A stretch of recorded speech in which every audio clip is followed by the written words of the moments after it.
दोस्तों, 4 PM के देश की बात कार्यक्रम में आपका स्वागत है। आज संजय जी के व्यस्त होने के कारण मैं अकेला ही आपसे बातचीत करूंगा और आजकल मेरा प्रिय विषय है डोनाल्ड ट्रंप। संजय जी के साथ भी बातचीत करता हूं, तब भी डोनाल्ड ट्रंप पे कुछ ना कुछ बातचीत होती है। इससे पहले भी डोनाल्ड ट्रंप पे मैं काफी अकेले डोनाल्ड ट्रंप विषय पे ही आप लोगों के साथ कार्यक्रम करता रहा हूं और आपने हमेशा ही मेरी टीका टिप्पणियों और विश्लेषण को ध्यान से सुना है। आज मैं दो बातें करूंगा आपसे। पहली बात यह है कि डोनाल्ड ट्रंप क्या कर रहे हैं और दूसरी बात यह है कि भारत उनका मुकाबला करने के लिए, उनसे निपटने के लिए क्या कर रहा है। इन दोनों बातों पर ध्यान रखने की जरूरत है।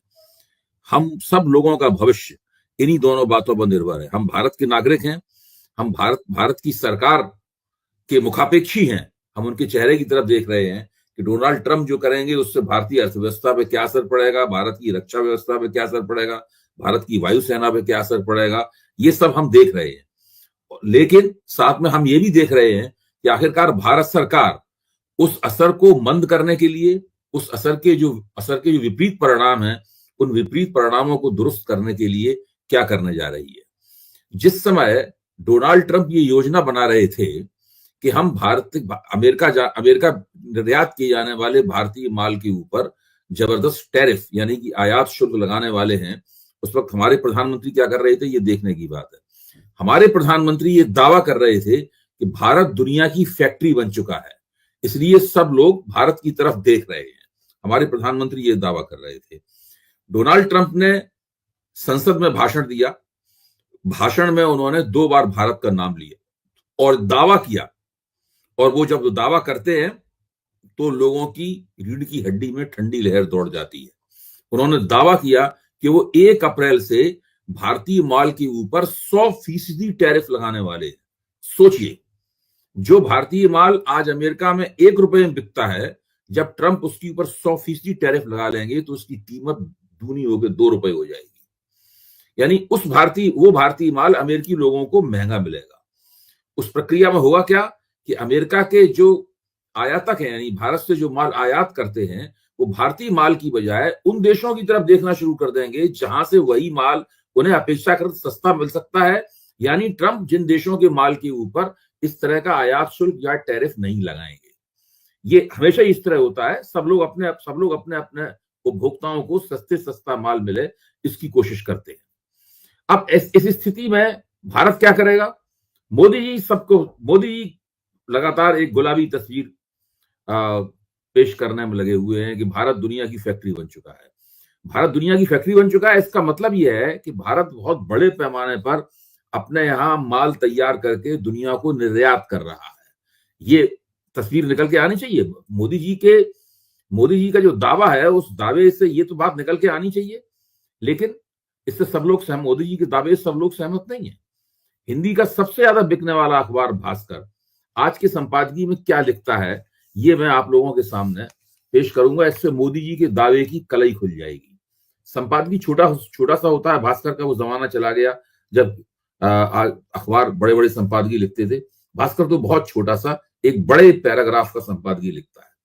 इस संपादकीय का शीर्षक है, आखिर क्यों हम निर्यात में दूसरे देशों से पीछे। मोदी जी के हिसाब से हमें निर्यात में दूसरे देशों से आगे होना चाहिए था, क्योंकि भारत दुनिया की फैक्ट्री बन चुका है। कि हम क्यों दूसरे देशों से निर्यात में पीछे हैं। अब जरा संपादकीय सुनिए, इससे आपको समझ में आएगी कि वास्तव में अर्थव्यवस्था की असलियत क्या है। ट्रंप की नित नई घोषणाओं से दुनिया सख्ते में है।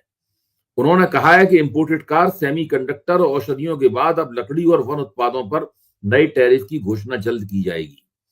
वैश्वीकरण के दौर में विकासशील देश सेवा या माल के निर्यात के बिना विकास में तेजी नहीं ला सकते। इस वर्ष भी तमाम विकास के दावों के बीच भारत ने आयात ज्यादा किया और निर्यात कम। सोचिए, इस वर्ष भी विकास के तमाम दावों के बीच भारत ने आयात ज्यादा किया और निर्यात कम। हमेशा की तरह चीन ने इस मजबूरी का भरपूर लाभ उठाया। आखिर क्यों हम निर्यात में बड़े ही नहीं, छोटे सक्षम पड़ोसियों से भी पीछे हैं। ध्यान कीजिए, आखिर क्यों हम निर्यात में बड़े ही नहीं, छोटे सक्षम पड़ोसियों से भी पीछे हैं। कृषि प्रधान हमारे देश में क्यों दूध, गेहूं, चावल, चीनी, स्टील, दवाएं, मोबाइल, सामान्य जरूरतों की वस्तुएं वैश्विक बाजार से महंगी हैं। गेहूं या दूध जितनी लागत पर हम पैदा करते हैं, उससे कम लागत पर 7 समंदर पार से आ सकता है। कुछ खनिज हमारे यहां भी पैदा होते हैं। भारत और चीन लगभग समान भूभाग 14 से 16 करोड़ हेक्टेयर में खेती करते हैं, लेकिन दोनों के उत्पादन में जमीन आसमान का अंतर है। हालांकि दुनिया में दूध सबसे ज्यादा भारत में पैदा होता है, लेकिन प्रति पशु दूध उत्पादन में भारत वैश्विक औसत से कम है। मोबाइल से लेकर बल्ब तक भारत को चीन सस्ता देता है। इसका मूल कारण है इन व्यवसायों में तकनीकी कौशल का कम इस्तेमाल और सरकार का सुविधाओं पर कम खर्च। आज भी भारत का 42% खेत ही सिंचित है। चरागाह कम होने से पशुओं का चारा महंगा होता गया है। उत्पादन नहीं, उत्पादकता क्रांति आज जरूरी है। ये बात भास्कर का संपादकीय नहीं कह रहा है, लगभग सभी अर्थशास्त्री भी इस बात को कहते हैं कि भारत प्रोडक्शन रेवोल्यूशन में, मैन्युफैक्चरिंग रेवोल्यूशन में अभी बहुत पीछे है। एक तरफ सब लोग ये कह रहे हैं, तो सोचिए प्रधानमंत्री आखिरकार किस बिना पे ये कह रहे हैं कि भारत दुनिया की फैक्ट्री बनता जा रहा है। मैं कल ही से सोच रहा था कि प्रधानमंत्री के इस दावे की मैं जांच जरूर करूंगा। आज जांच के रूप में मैंने आपको भास्कर का ये संपादकीय आपके सामने पेश किया है। अब ट्रंप सब जगह टैरिफ लगा रहे हैं। उन्होंने घोषणा की, इससे पहले वाले भाषण में उन्होंने घोषणा की थी कि चीन के ऊपर 10% टैरिफ वो लगाएंगे, लगा दिया है उन्होंने, और कनाडा के ऊपर 25% टैरिफ लगा दिया है। बदले में चीन ने भी पलटकर अमेरिकी माल के ऊपर टैरिफ लगा दिया है। चीन अमेरिका से बड़े पैमाने पर खेतिहर माल खरीदता है। सोयाबीन, कपास, बीफ, पोर्क, पोल्ट्री, ये तमाम चीजें जो अमेरिका द्वारा चीन भेजी जाती हैं, चीन में इनका जबरदस्त उपभोग होता है। लेकिन अगर चीन इस माल के ऊपर जवाबी टैरिफ लगाएगा जो उसने लगा दिया है, तो ये माल अमेरिका में महंगा हो जाएगा। ये माल चीन में महंगा हो जाएगा, उत्पादकों को महंगा मिलेगा। उत्पादक इस माल को नहीं खरीदेंगे, वो सस्ते माल को टटोलेंगे बाजार में। ये चीज जो आयातक हैं चीन में, वो अच्छी तरह समझ गए हैं। इसलिए जैसे ही ये माल महंगा होगा, वैसे ही वो लोग अर्जेंटीना, ब्राजील और पराग्वे की तरफ देखेंगे वहां का माल, ताकि वहां का माल उन्हें सस्ता मिल सके। यानी अमेरिकी माल की जगह अर्जेंटीना, ब्राजील और पराग्वे का माल जो है वो चीन के अंदर बिकना शुरू हो जाएगा। इससे अमेरिकी किसानों को नुकसान होगा। ट्रंप को मजबूर होना पड़ेगा कि चीन के ऊपर जो उन्होंने अतिरिक्त टैरिफ लगाया है, उस नीति के ऊपर दोबारा विचार करें। प्रश्न ये है, क्या भारत ऐसा कर पाने में सक्षम है? देखिए, भारत काफी परेशानी की स्थिति में है। आप देखिए स्थिति क्या है कि भारत चीन के साथ जो सीमा विवाद है, चूंकि ट्रंप खड़े हो गए हैं और वो सारी दुनिया में इस तरह की अपनी घोषणाओं से सारी दुनिया की विदेश नीति को और अर्थनीति को झकझोर रहे हैं, तो भारत को भी उसी के हिसाब से चीन के साथ भी अपने संबंधों के ऊपर पुनर्विचार करना पड़ रहा है। एक तरफ तो कोई भी चीन के पक्ष में कोई बोल ले तो तमाम भारतीय जनता पार्टी के प्रवक्तागण उसको आड़े हाथों लेते हुए नजर आते हैं, और दूसरी तरफ स्थिति क्या है? दूसरी तरफ स्थिति यह है कि तीखे सीमा विवाद के बावजूद किसी ना किसी तरह से भारत चाहता है कि चीन के साथ उसके संबंधों में नरमी आ जाए। यह ट्रंप के कारण बदले हुए हालात से पैदा हुई मजबूरी का ही कमाल है कि चीन भी भारत द्वारा मुहैया कराए जा रहे इस मौके का लाभ उठाना चाहता है। अगर ऐसा न होता तो जोहानिसबर्ग में G20 की बैठक के दौरान विदेश मंत्री जयशंकर और चीनी विदेश मंत्री वांग यी सीमाओं पर शांति, कैलाश मानसरोवर की यात्रा की फिर से शुरुआत और दोनों देशों के बीच हवाई यात्राओं को सुलभ करने पर सकारात्मक वार्ता करते हुए नजर न आते। अगर न ऐसा न होता तो सरकार समर्थक अर्थशास्त्री, भारत के सरकार समर्थक अर्थशास्त्री चीनी पूंजी के लिए भारतीय बाजार के दरवाजे खोलने की सिफारिश करते हुए न दिखते।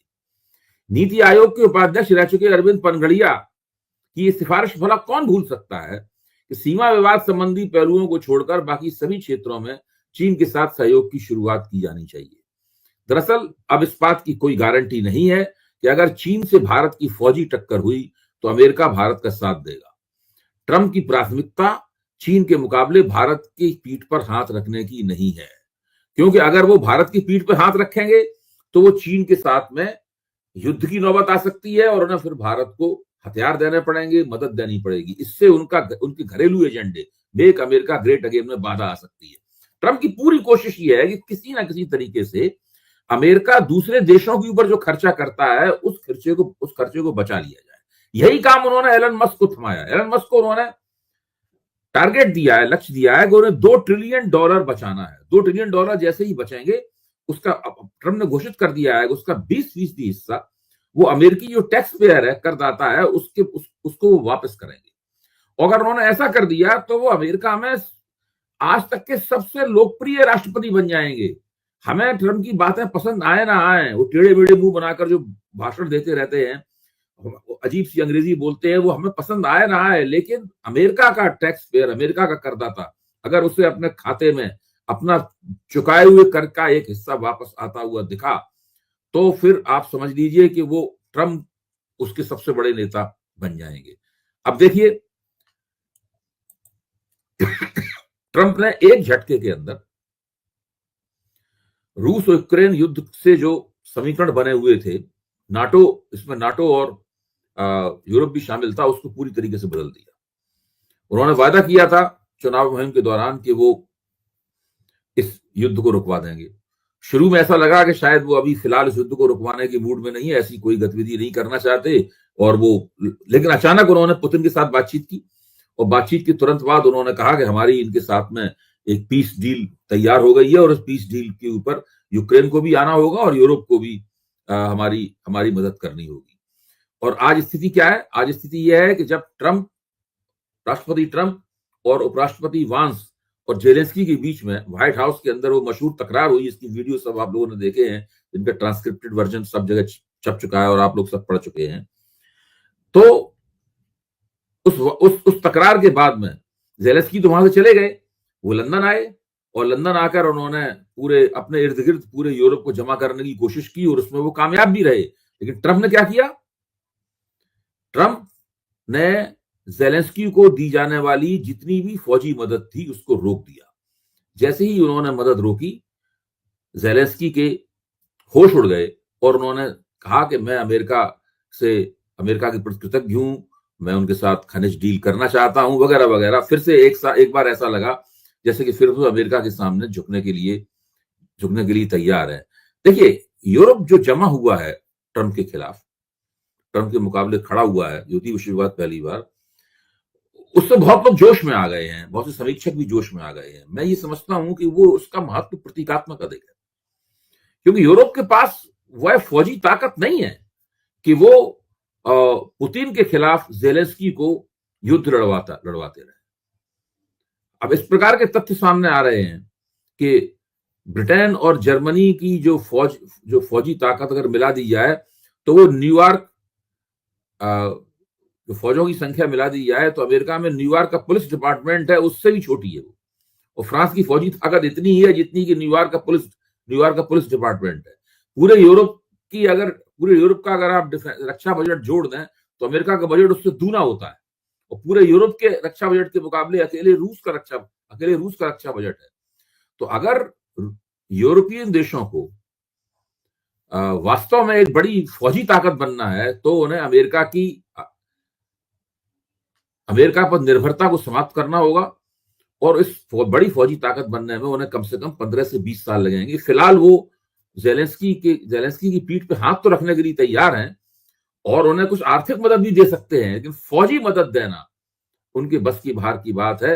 वो काम केवल डोनाल्ड ट्रंप कर सकते हैं। मुझे लगता है कि डोनाल्ड ट्रंप का व्यक्तित्व कितना भी नाखुशगवार हो, लेकिन इस पूरी बिसात के ऊपर जिस तरीके से वो अपनी चालें चल रहे हैं, और उनकी हर चाल से जो लोगों को झटका लग रहा है, उससे लगता है कि वो अंततः दबाव डालकर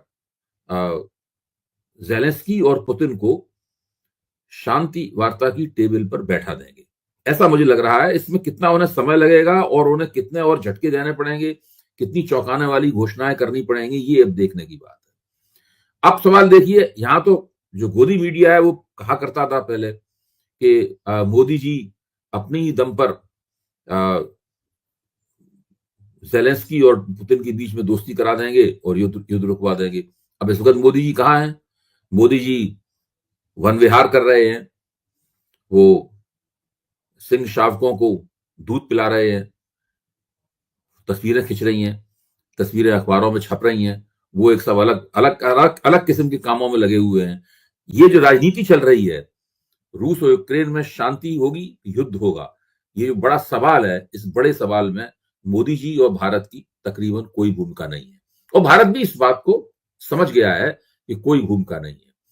ट्रंप से पहले भारत रूस यूक्रेन युद्ध को दो पक्षों के बीच विवाद और उसमें नरेंद्र मोदी द्वारा बीच बचाव करने की जरूरत के रूप में देखता था। लेकिन ट्रंप ने पुतिन से सीधे बात शुरू करते हुए ज़ेलेंस्की को तानाशाह घोषित कर दिया और यूक्रेन की सारी मदद बंद कर दी। ट्रंप रूस को G7 में शामिल करके यूरोप और अमेरिका के संबंधों को पूरी तरीके से बदल देना चाहते हैं। अब भारत को उस बीच बचाव की नीति से अपना हाथ खींचना पड़ा है क्योंकि ट्रंप के अमेरिका ने पाला बदल लिया है। यानी भारत ने ट्रंप के दबाव में अपनी विदेश नीति में भी बड़े पैमाने परिवर्तन किया है। न केवल चीन के सापेक्ष परिवर्तन किया है बल्कि जो ज़ेलेंस्की और पुतिन के बीच जो चल रहा है उसके मुकाबले भी बड़े पैमाने पर तब्दीली की है। अब मैं आपको अपनी इस वार्ता का अंत एक मशहूर अर्थशास्त्री हैं उनके वक्तव्य से इस वार्ता का अंत मैं करूंगा कि जब ट्रंप 200%, 100% टैरिफ लगा देंगे भारतीय माल पर, तब भारत को क्या करना चाहिए। मैं प्रोफेसर अरुण कुमार के एक वक्तव्य को आपके सामने रखूंगा। उससे आपको अंदाजा होगा कि अगर भारत वास्तव में ऐसा कर सकता है जैसा प्रोफेसर अरुण कुमार कह रहे हैं, तो ट्रंप के इस कदम से भारतीय अर्थव्यवस्था को बहुत लाभ हो सकता है। लेकिन प्रश्न यही है, क्या भारत ऐसा कर सकता है? प्रोफेसर अरुण कुमार ये कह रहे हैं, इस ट्रेड वॉर से, यानी जो ट्रंप के जब ट्रंप भारत के ऊपर 100% टैरिफ लगाएंगे, भारत उसकी प्रतिक्रिया में मान लीजिए उनके माल के ऊपर उतना टैरिफ लगाता है, इस ट्रेड वॉर से हमें प्रोडक्शन, डिमांड और ग्रोथ को बढ़ाने का बड़ा मौका मिला है। प्रोफेसर अरुण कुमार कहना है कि राष्ट्रपति डोनाल्ड ट्रंप डी ग्लोबलाइजेशन की ओर जा रहे हैं, यानी जो भूमंडलीकरण की प्रक्रिया उलटने वाली है, यानी वे अमेरिका को लगातार अपने घर में समेटते जा रहे हैं। यह तरीका अमेरिका के सुपर पावर मॉडल के बिल्कुल उलट है। डायरेक्ट टैरिफ पर अभी ट्रंप के टारगेट पर चीन, कनाडा और मैक्सिको है। ट्रेड वॉर में बदल रहे टैरिफ वॉर से भारत को फायदा उठाने के लिए तुरंत होमवर्क करना होगा।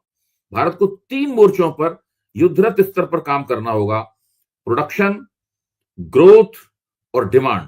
प्रोडक्शन बढ़ाने से रोजगार में फायदा होगा, लोगों की जेब में ज्यादा पैसा आएगा तो बाजार में डिमांड बढ़ने वाली है, यानी इससे इकोनॉमी की ग्रोथ रेट बढ़ जाएगी। ये तीनों फैक्टर हमारे पक्ष में जा सकते हैं, लेकिन विदेशी निवेशकों को रोकना सबसे बड़ी चुनौती रहने वाली है। बाजार के सेंटीमेंट को बूस्ट मोड पर रखना होगा।